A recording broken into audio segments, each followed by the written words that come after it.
welcome to LOA Today. I'm Walt Thiessen here with Louis D'Souza on this Monday, October the 14th, 2019. It is 4 p.m. New York time, 1 p.m. Los Angeles, 9 p.m. in London, 5 a.m. in Tokyo, and 6 a.m. in Sydney, Australia. But wherever you are in the world, thank you for joining us for another episode of LOA Today, your daily dose of happy. And I'm happy to be getting this week started doing podcasts again after a couple days off, and I hope my friend Louis is likewise in a good space. How are you doing today, my friend? Excellent, thanks. Yeah, really good. That's a good way to be. I like it. And I have actually a couple of, well, at least I have one personal story to tell, because we always like manifestation stories, right? They're always fun.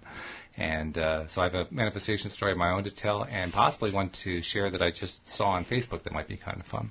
So I figure let's get that started. It happened today.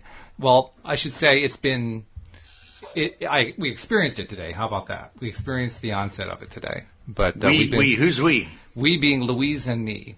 Okay. My wife. And yeah, we have for quite some time now been wanting to attract a new home into our lives despite financial difficulties. And I can't say that the new home is what we attracted, but one of the reasons that we were trying to attract a new home is the apartment we're currently living in is the first of a two-story condo-type townhouse-style apartment. And upstairs from us, directly over our bedroom, is construction that was done so poorly that anyone who walks across the floor goes creak, creak, creak, creak, creak. I mean, it's really loud. And all the person upstairs has to do is go to the bathroom in the middle of the night and we're awake because it's very, very loud. And we've mentioned it, even complained about it to the supervisor of maintenance and to the landlord and so forth, and to no avail. And so it was one of our reasons for wanting to leave. Well, just today I went out to do my nature walk, and my wife was outside, and she was doing a little sunbathing because we had a nice spot of warm weather this afternoon. And as I'm walking by, she says, "You won't believe what happened." And I said, "What?" And she says, "Curtis, who's our maintenance supervisor, stopped by to tell me that they were going, well, first of all, we knew that the apartment upstairs had been vacated. The tenant who was there had moved out. And Curtis told us that they were going to rip out the carpet upstairs so that they could screw the floor into the joists, into the studs upstairs to eliminate the creaking because they had finally realized how noisy the whole thing was. And the cool part is we hadn't asked them. And I like that one. You had asked mentally in the past. We had, yes. Many times, manifesting. Actually. Yeah. Yes, yeah. Because you've probably forgotten about it now for a few months. Well, I can't say we've forgotten about it. Actually, when the tenant upstairs moved, which was at the end of September, we were celebrating. So that actually helped the vibration quite a bit because we knew that at least for the next month or so, it was going to be really, really quiet at night. But now we've learned that it's going to be quiet ongoing until we're able to find our own home to move to and live in. So it's good news today. And great. I especially love the fact that we didn't actually ask for it any time recently. I think the last time either of us mentioned anything was, I don't know, a year ago. I mean, it's been quite some time. So the universe took care of it for us, and I love that. And it's silent now? Well, it's silent right now because there are no tenants upstairs. So you don't know how good a job they've done yet? Well, they haven't done the job yet. Okay. He was letting her know that was the plan to do this before they got another tenant in. Brilliant. Yeah. So at some point we're going to hear, ripping sounds and cutting sounds and all that, but that'll be during the day when we can tolerate that, because it won't be in the middle of the night. But yeah, we're going to be able to sleep clear through the night every night without being awakened by somebody going to the bathroom. That's great. Yeah. It's a small thing, but it's a big thing. Yeah. It's one of those things that you're right. It's a small thing, but it's not so small when you live with it. I mean, anyone who's ever, for instance, gone through sleep research, where they're waking you every hour, every half hour or so, or anyone who's ever dealt with a baby, and the baby's waking every hour, every 2 hours, or, when you become sleep deprived because you're constantly being awakened, it gets to you. Oh, wow. I learned that in the Army. Gosh, that was horrible. Oh, my God. Mm-hmm. Yep. You're ironing till 1 o'clock in the morning, and then they throw sand down your corridor at 5 o'clock in the morning, and then you've got to clean that all up and be ready by 7 o'clock for inspection. Yes, lovely. You find out who your friends really are. Oh, gosh. I remember saying, if I ever see this corporal in civilian life, I'm going to face him. I gotta ask. I never did see him. I'm willing to bet that sometime relatively shortly after that, you started learning about spiritual stuff and law of attraction and all that, and realized, no, that's probably not the best thing for me to attract. No. I was focused on spiritual things long before that, but the law of attraction is completely different to a lot of that spiritual study that I did. It's cheese and chalk. I mean, I can't believe the level of clarity, that Abraham Hicks LOA has done versus the spirituality that has taught me over the years. It's just very different. What do you think is the one largest, most standing out difference between the two, the one that really resonates the most with you? Well, the one is it's not linked to anybody telling me that they're the only way. Yeah, that's always a good thing. I'm with you there for sure. That it's open for you to interpret it very much as you want. And it's extremely simple, I suppose. Those are the main things. It's That's so right. simple that it's very almost difficult to believe. Yeah. Well, sometimes it is hard to believe, but that's one of the things that I've been paying a lot of attention to lately, and that is not just, that's what I would call a cool manifestation. That's like really, really cool. But not just the cool ones, but also the everyday, normal, just stuff shows up manifestations. For instance, here's another one that happened, and this also happened today. It had kind of developed over the last few days, but the bank that Louise and I use got purchased by another bank. It was a takeover. And so we were in the process of shifting, checking accounts and debit cards and all that kind of stuff over to the new bank. Well, over the weekend, Louise realized that her new personal debit card and her new debit cards for the business account were missing. And we aren't quite sure when they went missing. It may have been around the time the cleaning people were here, so it gave us a little bit of discomfort. But here in the U.S., I don't know how things work in the U.K., but here in the U.S., typically if you need to replace your debit cards, they have to place an order, and then they'll come in the mail in the next 3 to 5, 7 business days, something like that. There's the PIN number that comes and all that kind of thing. And Louise was not looking forward to that at all because we're still in season, and we're actually starting to wrap up the season, so we don't really need to deal with that. But we called in, told them, okay, the cards are gone. They canceled the cards and so forth, and they said, oh, by the way, you can go into the bank now, into the branch, and they'll give you a new card right then and there. And we said, well, dang, that's cool. So there's another example of an unexpected manifestation, something really working out better than I could have expected, better than she could have expected. Yeah, I had a little bit of a interesting manifestation today because I went to go pick up the students, and I was feeling excited. I said, I don't know who or what I'm going to bump into, but it just feels really exciting. And then, we got 3 Dutch girls, and they were brilliant. One is a Rudolf Steiner, brought up in the Rudolf Steiner school system. Wow. And, the other 2 were interested in understanding life and why they're here and all the rest of it. So, it was just like, wow, this is just so amazing that I can start picking it up before I arrive now quite easily. That is good. Yeah, and it's becoming more and more consistent. I know that, these are going to be people that I'm not going to be interacting with a lot. These are going to be people I'm going to be interacting with in this way. And, when I feel excited, which is not that common, it's not that often, it really excites me even more because I was like, well, what are these people going to be like? This is going to be really something new and different and exciting and, challenging and special. So I always look for that because, it's people in your life that make your life. That's true. It's as simple as that. And there's some beautiful people out in the world. There's some really, really nice people. That is very, very true. Yeah, and you're absolutely right. The appreciation part is huge. I don't know if you were necessarily specifically consciously thinking of it in terms of being appreciative, but that's exactly what you were doing. You were being Yeah. I think people labor appreciation instead of just appreciating. Yes, no kidding. Yes, and I'm raising my hand because I've done that many times. Yeah. So, I would never think in terms of actively being, grateful or appreciative.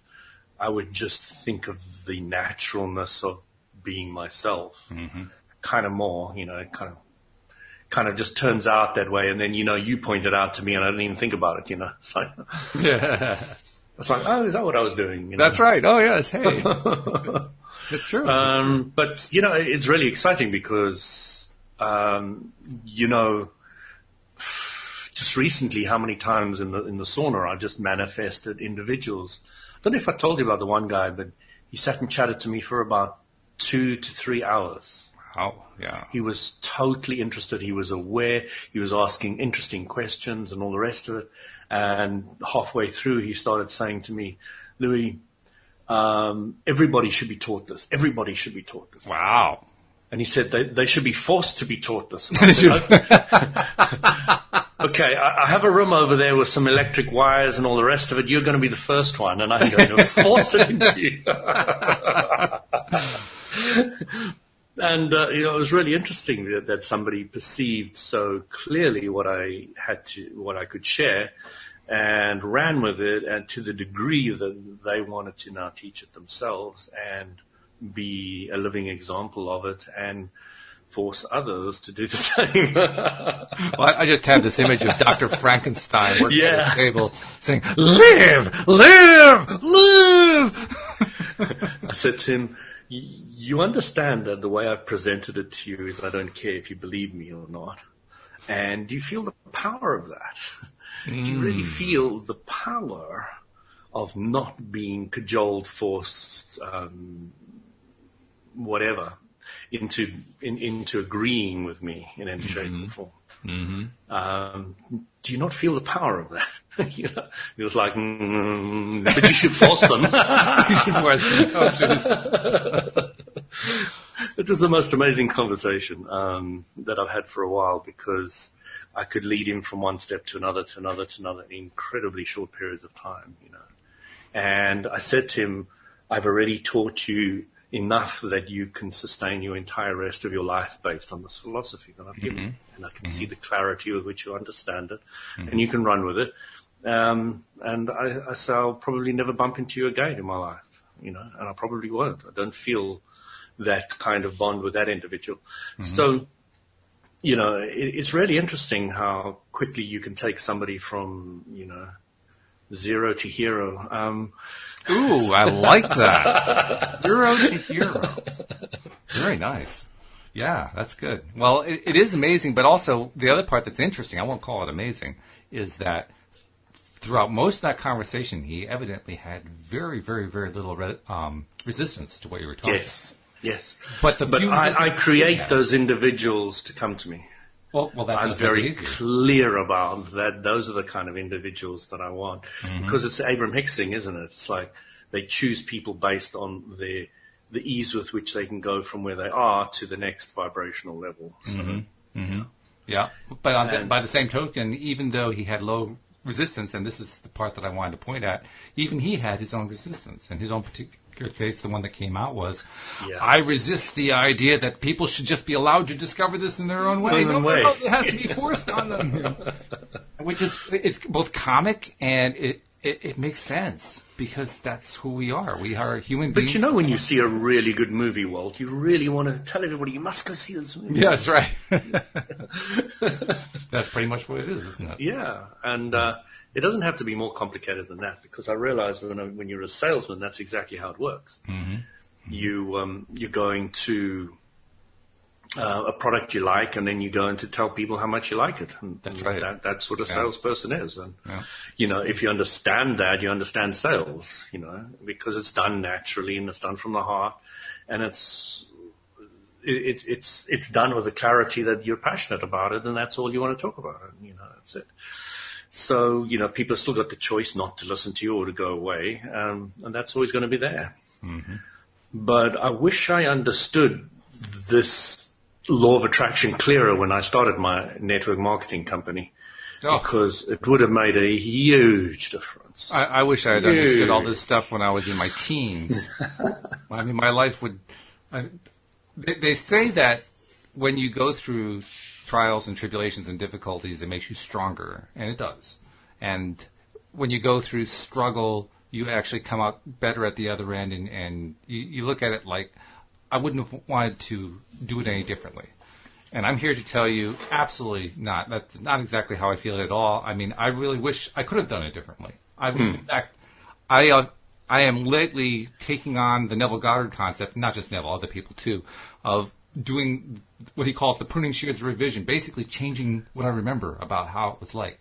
Because, yeah, sure, I was stronger coming through all that, but does that mean that was the only way I could have come out stronger? I don't think so. I don't buy into that theory.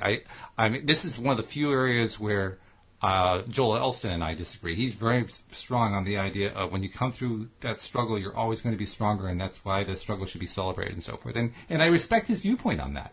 I respect it a lot. But I don't believe that is the only way.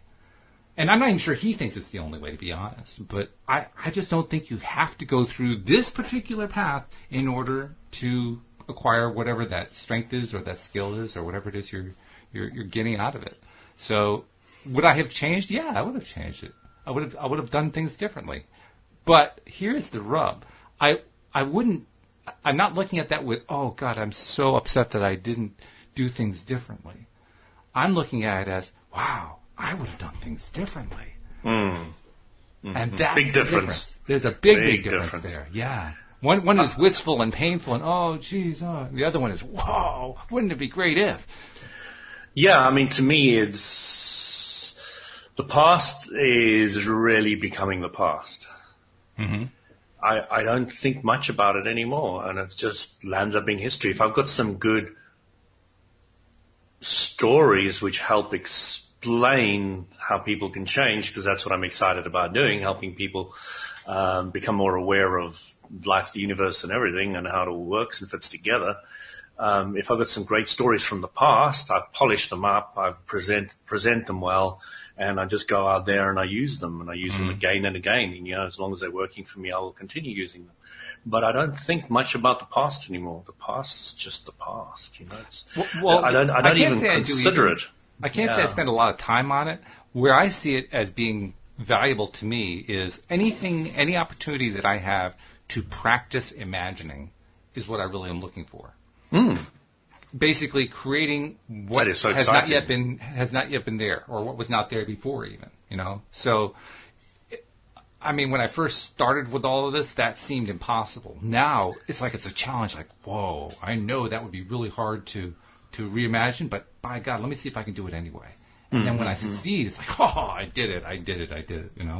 So, is that struggle? I don't see it as struggle. Maybe some other people might. To me, that's challenge. That's fun. That's exciting. It's like learning how to be better at imagining, at vibrating where I want to vibrate, and practicing it in every area. Not just in the areas of, I want to attract a more income or a better house or something like that, but attracting it on all areas of life. Because that's what I was talking about early on in the conversation here. I didn't really get to the other side of it, but the other side of it is we manifest everything. I want to be good at deliberately manifesting all of it. I want to be good at manifesting everything that happens in my day. I want to be good at manifesting every single thing that comes into my life. And then I want to appreciate the fact that I brought every single one of them into my life. I want to get better and better and better and better at doing this consciously and deliberately. That's my goal. And that's what I aim for every single day. Now, am I getting better? Yeah, I'm getting better at it. Have I gotten to my goal? No, but like Abraham says, you'll never get it done. I'm not worried about that. I'm just trying to get better at it. No, absolutely. You got it spot on there. So I never get it done, and I can never get it wrong. I like that part. And it's something that, I used to get stuck on a lot because I often felt guilt. I almost never feel guilt now. That's I great. think when I last felt guilt. I like that. I know there have been a number of occasions where people tried to make me feel guilt. That would just make me laugh so much more. It's like, bring it on. It's laugh, but it's also kind of an amazement because their efforts seem so futile. Futile, yeah, absolutely. Just no power behind it anymore. It's like having an invisibility, an invisible shield, right? And they're bouncing off the shield, and you're looking at it like, that's really interesting. My favorite comment anybody tries to make you feel guilty. It's like, I'm actually much worse than that, You have no idea. As Jeffrey has written, you are getting better at it. Celebrate that fact. And I agree with you 100%, 100,000%. Absolutely. Hello, Jeffrey. Hello, Jeffrey. He's our most loyal follower of the live stream. I love him.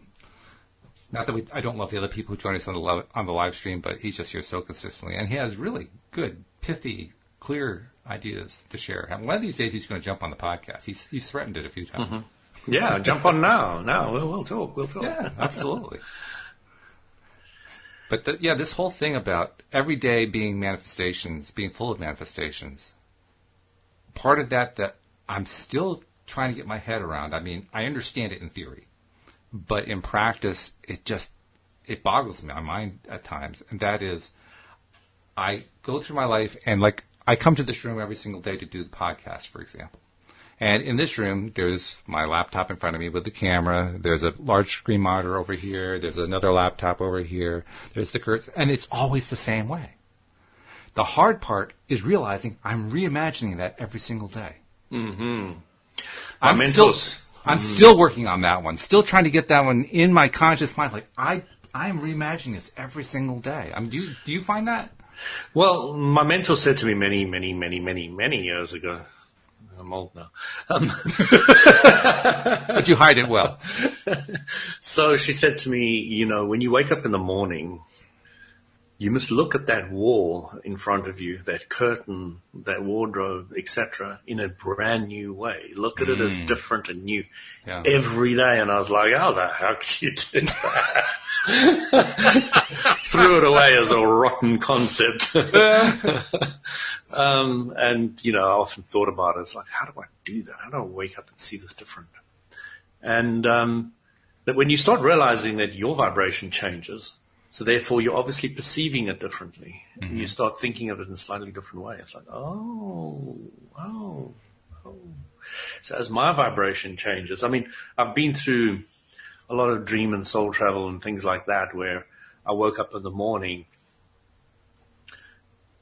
being so many other people in different lives and different places and different things that I felt so changed that when I looked in the mirror, I could hardly recognize myself. There was just so much change going on. Yeah. And it is scary as hell because, the consistency keeps us happy. Mm-hmm. All right. And it's the massive changes that really throw you into an absolute tiz. And, it's quite fun because you now start realizing that you can speed that up or slow it down as you want, depending on how much you focus on what you want, what you don't want, and how you want to move forward, and all the rest of it. You start having a lot more control, or understanding that you have control after the law of attraction, and then it just becomes so much easier as you just say, if I want to slow it down, I know how to do that. I want to speed it up. If I want to change the situation of this, I can do it that way. And just the big thing about law of attraction is allowing yourself to dream again and having that confidence of how to do it and how it all works.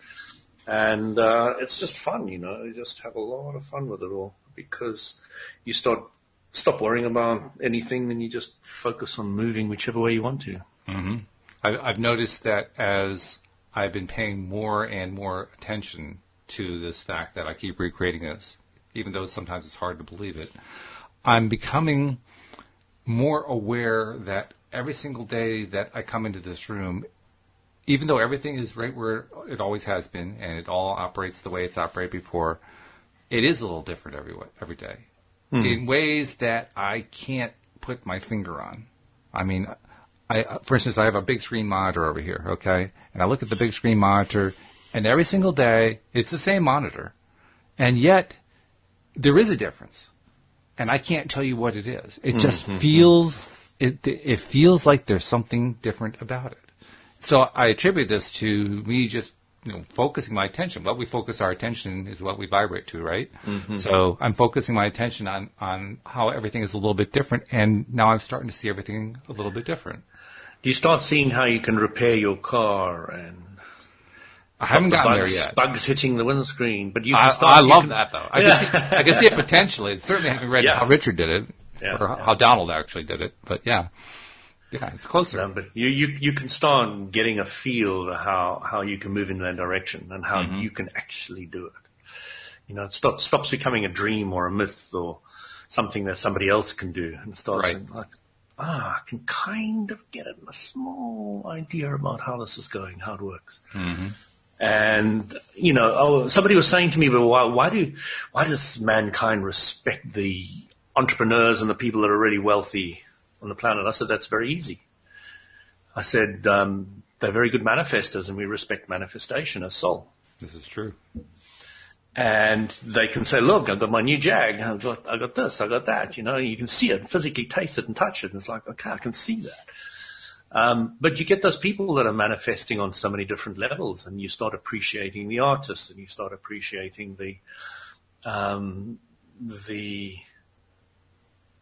humanitarian or the philanthropist, or, you start respecting their manifestations and everybody's manifestation of getting what they want. Right. And the alcoholics with their manifestation. It's just like, wow, it's amazing. You're a good manifester. Yeah. How do you manage to get so many bottles into the house and drink them? I just don't know.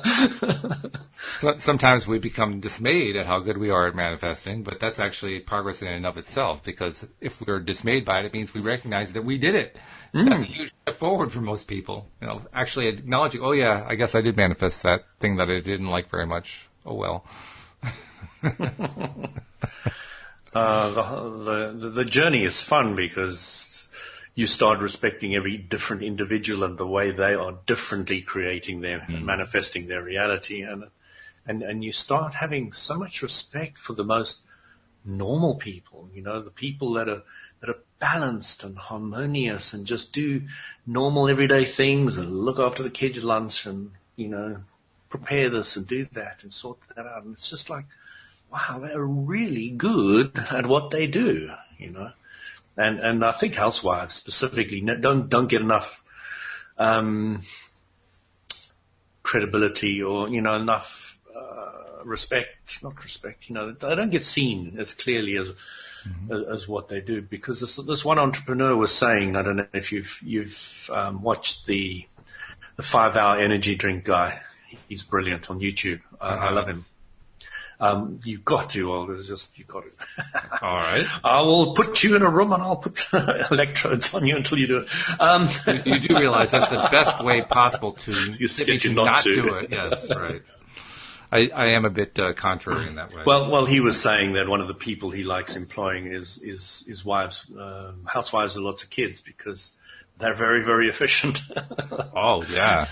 Yeah. Well, actually, we found that in the gardening business. Our best employees, 4 out of our 5 current employees, are people who either are a spouse who has a spouse who is the main breadwinner and they do this for fun on the side, or they have kids at home, or some combination of that. In one case, one has her mother at home. She just brought her mother up from North Carolina to live with her. But the one exception to that is Robert, our one male, and he is actually working 2 jobs. He has a little bit of learning to do where law of attraction is concerned. So he's efforting his way into it. But even in his case, he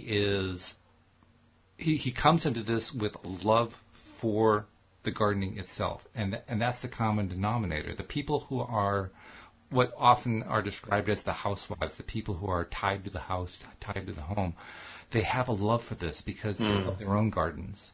And they bring that love to what we do for our customers' gardens, and the customers just eat it up.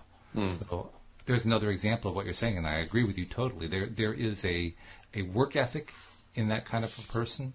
There is a detail-orientedness that you don't often get from somebody who's just out looking for a gardener job, something like that. They pay attention to the stuff. But it's interesting because when you get a large bunch of people around you and they're seeing how much you respect every different individual for their differentness, they start saying, oh, I'm sure he respects me too.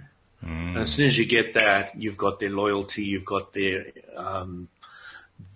support, you've got all the things that you might ever want from somebody else. You got it like that. It's just like that. So, Louise had a conversation with one of our suppliers, actually ex-supplier, and you'll understand why in a moment. The ex-supplier was asking, I don't remember how the conversation came about, but they were asking about how much we pay our staff. And we pay our staff very well compared to where most people in the industry pay. And his response was, well, I would never pay anybody that much. Nobody's worth that much. And we just said, okay, fine, you go your way, we'll go ours. He stopped being one of our suppliers because their quality of work wasn't good enough. The quality of the product they were giving us wasn't good enough. And his staff keeps quitting every year. Our staff keeps coming back every year. So, yes, are we paying more out of pocket? Yeah, but my God, do you realize how much easier it is when you don't have to retrain your staff every year?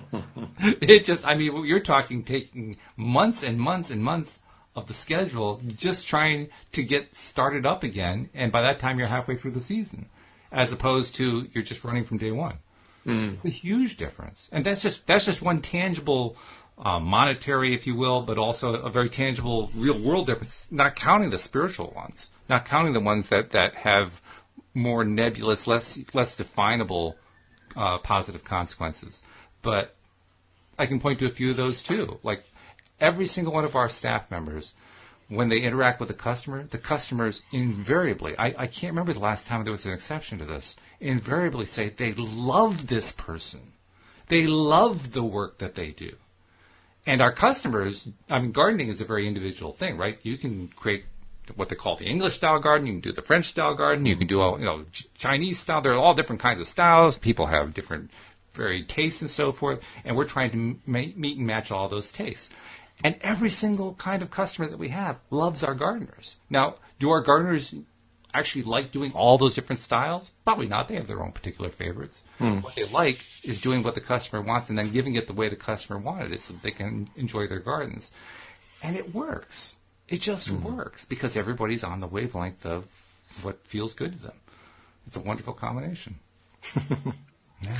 No, it's brilliant. It's brilliant. When you when you create a business, you really want to work with people who want to work with you. Yes. You want people that make other people happy. You want less problems. You want things to gel better. You want things to flow better. And it's always nice when you get that loyalty as well. The challenge with the law of attraction, I find, is that you've really, really, really got to understand that there is always something better around the corner for you as a businessman. So you are very happy to let good people go to continue with their vision of what they want. Yes. And that you will find the new, better person for where you are at the moment in your business. So you've really got to get to that really flexible place where there is abundance and you know how to tap into it and it's all no problem. Exactly right. Yeah. And that abundance, we've talked about this before. You've actually emphasized this a lot. In fact, I think about 1 or 2 weeks ago, you went on a little bit of a rant, positive. A rampage of appreciation. A rampage of appreciation. Yeah, that's what it was. Yeah. Talking about how everything is just so easy. And you went on for about, 10, 15 minutes, which was great, and I was loving it. But that's exactly what happens. There's that momentum that builds up. And as the momentum builds up, it does get easier. It gets ridiculously easier at times. Doesn't mean that for myself, it doesn't mean that I don't run into times, because I do often, where my own resistances don't pop up. They do.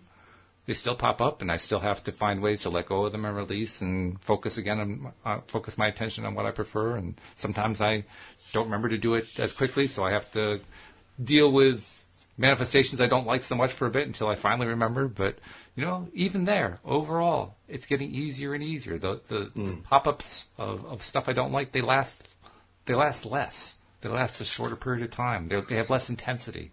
And you are becoming a master. I'm becoming a master, yes. That is a sign of a master. That is what I define as a master. I think we're all masters. I really do. No, I think some are better than others. No, I think I am better than I was. Well, yes, of course. Yes.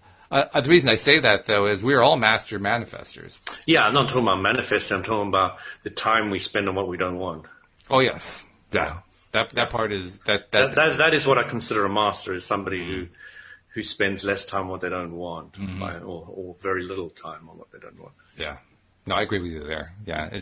I think it's important to recognize that we're all manifestors and we're all masters at that. But you're right. The mastery part, the true mastery part, is learning to focus our attention where we really want to focus it. It's so simple. Why is it that's so difficult? I haven't figured that one out yet. It's amazing.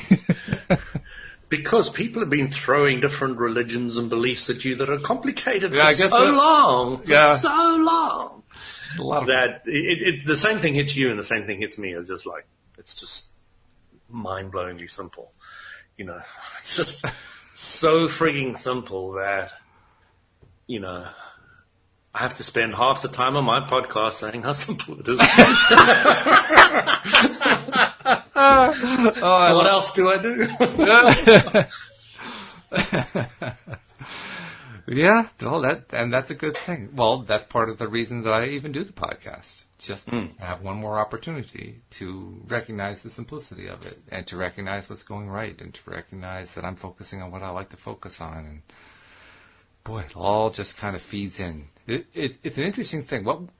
The analogy I keep coming up against in my mind, not up against, but I keep coming to in my mind, is the analogy of the rock that's rolling downhill, a big boulder rolling downhill. And it's been rolling for a while. Now, there's lots of different stories that come along with trying to slow the rock down, trying to slow the boulder down, and getting run over by it and so forth.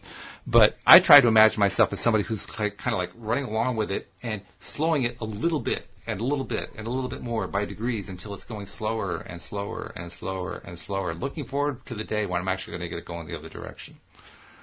And not worrying about the fact that it's still going 60 miles an hour. Hey, yesterday it was going 75. I've improved. I'm actually reversing this momentum. It may take a while, but I'm reversing it. And I can do that. And how cool is that? And the interesting thing that I'm really getting my head around now is those very sensitive people have very fast rolling balls. Oh, yes.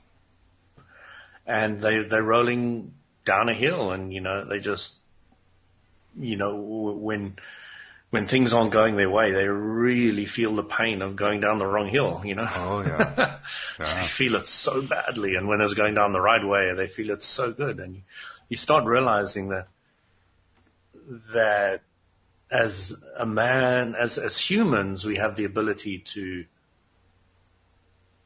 the Christians would understand this as allowing the Holy Spirit to flow through you fast or flow through you slowly. Right. Or having the source energy flow through you fast or flow through you slowly. Mm-hmm.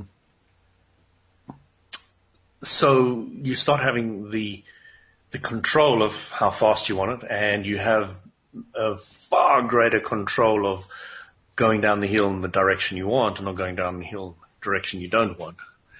So it becomes quite a...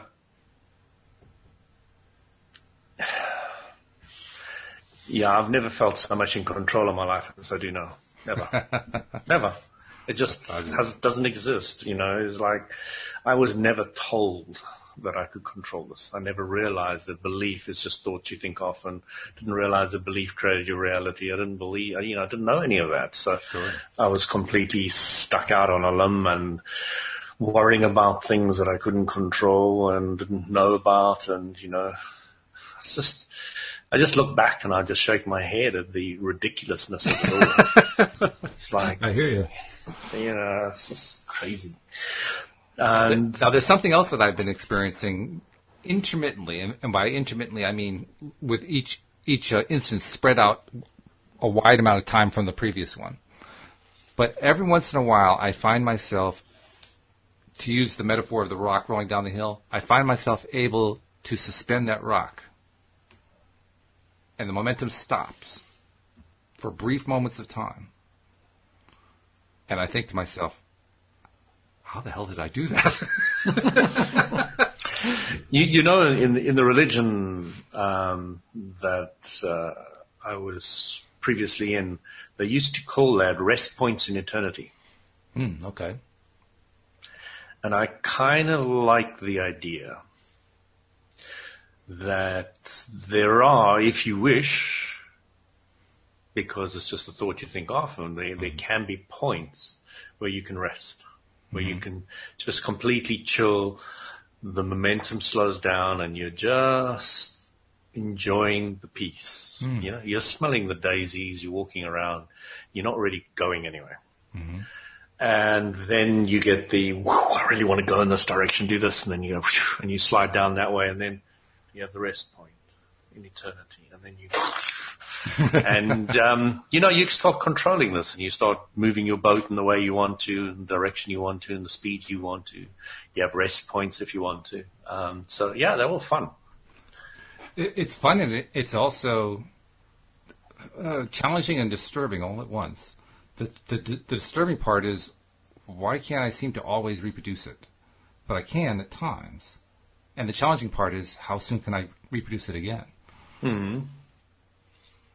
So you're not talking about manifestation because you reproduce that all the time. You're talking about getting what you want all the time.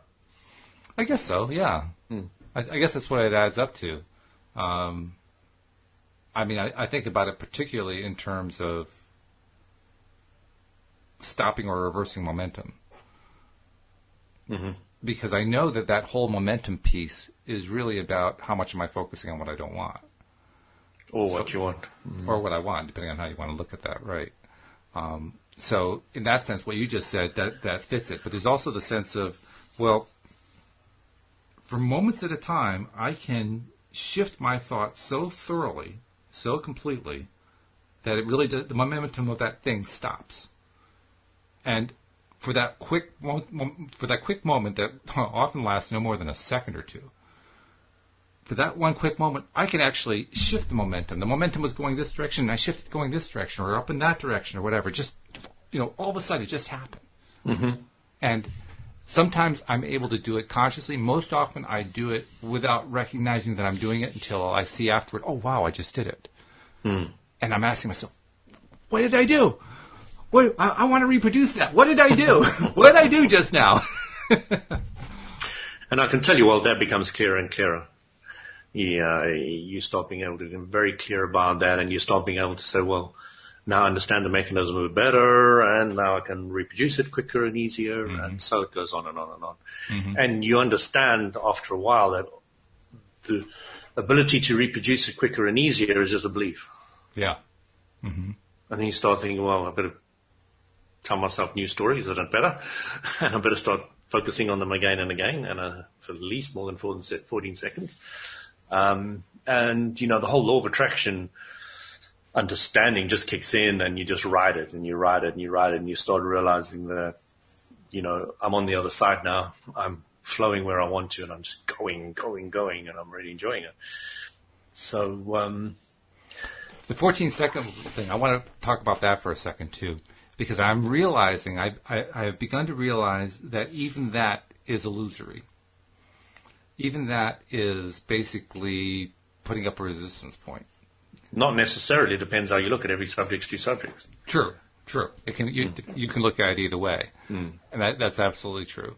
So how do I explain what it is I'm trying to explain? I am recognizing that the simple fact that I can focus with... I know what's missing. There's an adjective or an adverb that's missing here that describes the quality of focus. Okay. So you're talking about your quality of being able to hold a clear thought in your mind. Yes. It's not the easiest thing in the world, no. Abram does say quite clearly that it's easier to get people to not think than it is to think on something for 14 seconds. No kidding, yes. And there's a reason for that. I'm starting to realize I kind of thought, I'm really thinking more positive now, and that's what's spurring me forward. But I'm realizing I'm actually I'm actually doing less thinking than I am focusing on what I want. And it's only coming to me like in the last couple of days, like, oh my God, it's actually what I'm doing. Because I always thought, no, I'm actually focusing more on what I want than I am slowing my thoughts down and lowering the resistance. But I'm realizing, no, it's actually the other way around. But it's kind of just hit me now, and I'm kind of having to work through it because it's a bit of a realization, really. Sure, yeah.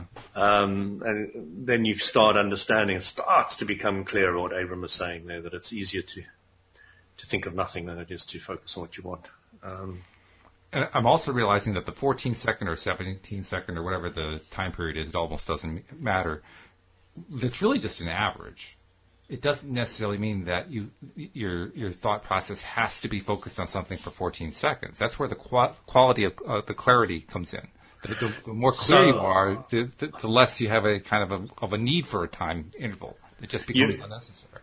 You're completely accurate with that. So a master manifester would only need a second. Mm-hmm. Split second, probably. A terrible manifester would probably need an hour. At least. Which wouldn't work because there's no way as a terrible manifest to be able to focus on something that they want for an hour. But, yeah, that is a bit of a dilemma, isn't it?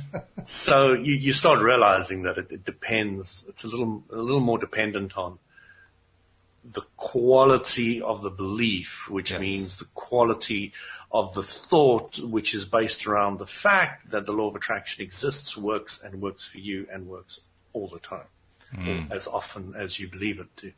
And that becomes an overriding aspect to the whole understanding of the law of attraction, is your belief that the law of attraction is the way it works, and I'm using it, and I believe it, and I've tested it, and I know it works, and I've got confidence in it, and this is how I'm going to be focusing. So a master manifester is somebody who's totally has no doubt in their mind on many subjects. Okay, there probably will be some subjects that the individual's going to have resistance to, but they're going to be much better at having very low resistance, a strong belief, and this is how it is, and then they just go. A lot of people do it without even hearing the word law of attraction or knowing what it is. They're just good manifestors. This is why I was saying earlier that we're all master manifestors, because all of us have absolutely no difficulty in waking up every day and saying, this is a cell phone. Exactly. And every single day I believe it's a cell phone without any doubt in my mind whatsoever. and it's interesting when you do experiments like that, you start realizing this is what it feels like to have no doubt. This is a mobile phone. Yes. And it's a mobile phone, not a cell phone. Depends what country you're in. Well, to me, a cell phone. What's that? So besides, you mispronounced the word mobile, so. Mobile. I can't say like the Americans do. No, I'm kidding. Mobile. I do like the way the British say that. Yeah, I'm going to call you on my mobile. I like that. Yeah. You know what the Germans call a mobile phone, don't you? I don't. They call it a handy. Do they really? Yes. That's so handy? I love that. I love that on a couple of different levels. Probably the first level I love it on is the fact that most German words are about 55 syllables long. They got that one down to 2. I thought that's pretty good. Well, whenever they got them short, they use English. Handy's English. This is true. This is very true. I had a friend of mine who was studying electronic engineering, and he said, I had to learn English very quickly because the English book's this thin and the German book's this thick. That's right. Yes, it is. So, yeah, it's really fun. Well, going back to the mobile. I've screwed him up for life. He's mispronouncing it now. Cellular phone. So when you feel the vibration of this is always a cell phone, you wake it up and you have no doubt about that. You get an idea of what it's like to focus on what you want with no doubt. Mm-hmm. So you can use existing things that you have absolutely no doubt about. Yeah. That the gravity is still going to hold me down when I walk out the door every morning. You don't have any doubt about that. You just don't even think about it twice. That's what it feels like to focus on what you want and manifest it. And there's a very important, I don't want to call it a lesson. That's the best word that comes to my mind. A concept, perhaps, is the better word. There's a very important concept in there. What does it feel like to know that that's a mobile, a cell phone? What does that feel like? Well, it's a phone. I mean, it doesn't feel like anything. Yeah, actually it does. It does feel like something. That's what you're trying to identify. If you can identify that feeling, you've got it. You're spot on. You just got it. Yeah. And, I don't have the Jag yet, but I want the Jag. You are so car, not the animal. You got to get your mind clear about what you want, Spoken by the man who attracted the Jag. Yeah. So you got to be really clear about knowing what it feels like to not have it. How's that for a double negative? To not have it, okay. To have it. That feeling of what it is to know is, I believe, the easiest route to getting to that level of clarity we've been talking about. If we can focus and believe and know and then feel, I think that's the order, get it to the point where we really just feel that this is what it's like to know that this is a mobile. This is a cell phone. This is a real device that I know every single day. There is a feeling to that. If I can just stay focused on that, I start to get a sense of what it really is to feel certain, to feel clarity, to feel absolutely 100% joyously appreciative, to feel 100% happy about it. I feel confident. I feel solid. I feel real. I feel it's all there. I just need to recognize it. You've unlocked the secret to all your future manifestations. That's it, right there. And you've got it. I can feel your phone. You've got it. Oh, but it's also in the pen. Oh, it's in the lamp, too. Oh, my God, it's everywhere. No, don't confuse it now. It's the mobile. It's just mobile. What do you mean it's an app? Oh, okay. I didn't know there was an app. It's in Christianity. It's in Hinduism. It's in Buddhism. It's everywhere. It's everywhere. Ooh. Yeah. Well, I'll tell you something else that's everywhere. You can find LOA Today's podcast everywhere, and that's my segue into asking people who are not yet subscribers to become subscribers. Please do it. It's really, really worthwhile because you get 5 days a week worth of episodes coming right to your smartphone. So simple to do. You can search for us on any podcast platform that you currently use, if you use one.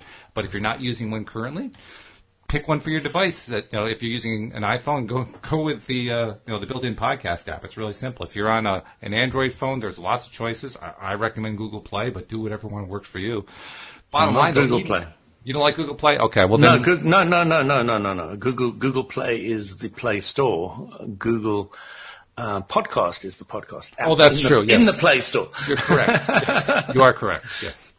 But whatever, even if you can't find it in any of those places, there's a real simple solution. Just go to loatoday.net's homepage, and it will help you find the right app for your particular device. Or you could play it directly on there. You can actually play it directly on there. That's true. Very, very simple. So, bottom line, though, become a subscriber so that all of the episodes come right to your phone. And, by the way, also be sure to check us out on YouTube. Do a search for LOA Today podcast videos. Click the little subscribe button. Click the bell to get notified. And that way, not only can you hear us when you're listening to the podcast, but on those occasions where you have a moment to sit and watch your screen, you can see us, too, and actually see Louis sitting there with his dark brown hair, despite the fact that, is it brown or black? I'm not sure.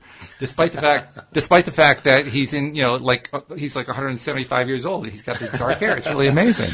Yeah, don't judge me by this lifetime alone.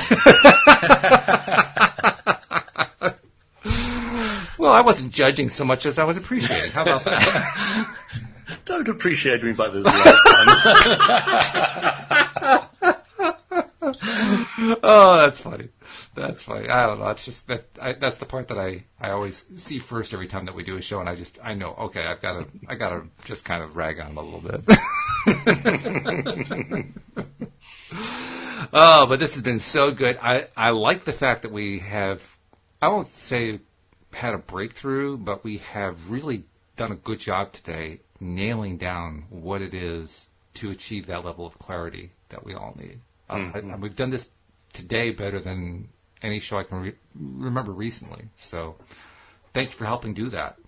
Thank you. Well, you're excellent at doing what you do best, asking the questions, drawing out the different aspects, and putting them all together.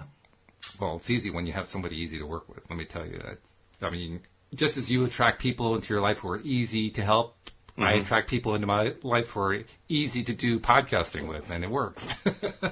Yeah, once the belief's there, it becomes easy. Oh, God, yes. Yeah. It's especially when it comes to people who are small businesses. I often find that they believe that they can't hire anybody else because they're not going to find the right person who they can trust and all these things. And, it's just a belief. Once they start believing it, bang, everything happens. It's almost painful the way you described it, though. I see the pain on so many people's faces as small businessmen. Oh, yeah. Yeah. Well, hey, I've been there. I know what that's like. Especially when what you're taught is everything requires effort. Everything, you have to effort your way through everything. You have to fight your way through. You have to survive in that jungle. It's a jungle out there. So Walter, I had this window cleaner. I suppose I have to use the word had now. And every time he came around, I'd have a good chin wag to him about the law of attraction and, all my usual stuff. Mm-hmm. And I worked on him from a business aspect, and I went on and on and on and on. And I was saying, you're a one-guy band doing the windows, have you ever thought about expanding it, Look what everybody else is doing who's running window businesses. How do they expand it? How do they get more people? How do they do it? I said, just think about it. And I think it took him about 2 years, but he started watching everybody else, looking at everything, thinking a lot. And he now has a huge business really all over the place. He has our area. I mean, he doesn't even come to my window anymore. Somebody else is doing it. And he's got these long hoses of special liquid that doesn't leave any drips or anything. And they do the upstairs one. And, he's got the guys going around, done it. And then they go into the next one. And, he's now got a huge amount of people that he works with. And, wow. And he still charges me the same price from the beginning because he says I made his business. That makes total sense to me. That's another way of truly expressing appreciation every single time. We appreciate with Louise's gardening business. We appreciate the people who have been with us the longest. They get the best prices. They get the best service.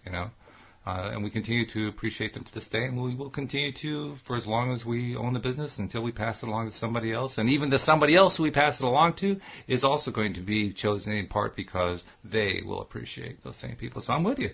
Yeah, that appreciation is huge. There's another level to it as well. Whenever I asked him to clean my gutter, he'd do it for free.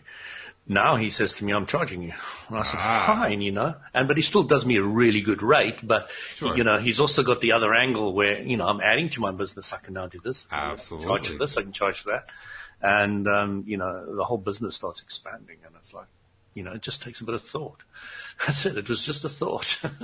Well, I think one of the really big side benefits of studying this stuff is that your self-confidence goes up. And as your self-confidence goes up, your sense of self-worth goes up. And as your sense of self-worth goes up, then you don't have a problem charging what you're actually worth. You want to get to the point where you just aren't interested in providing service to somebody at a deep, deep discount.